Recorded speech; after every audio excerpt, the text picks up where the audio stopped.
Sentinel node biopsy is another important critical step to perform.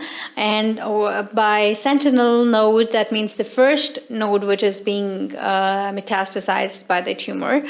So you can see here in this diagram, this actually the part where you have to gain the access, and this is the sentinel node. The first palpable node in the axilla would be the sentinel node, and then you have to inject the radioactive substance by the help of, you can go all the way from the upper part of the arm, and then you have to insert the radioactive substance through a catheter, and then that's how you can just take a little chunk of the lymph node, which is a sentinel lymph node, and you can just send it for the biopsy. If you're confused about the axillary lymph nodal status, so that's how you can do the sentinel node biopsy. So this is a very good diagram. It's just in the heart of the axilla, and you can see the metastatic lymph node here, and either you do the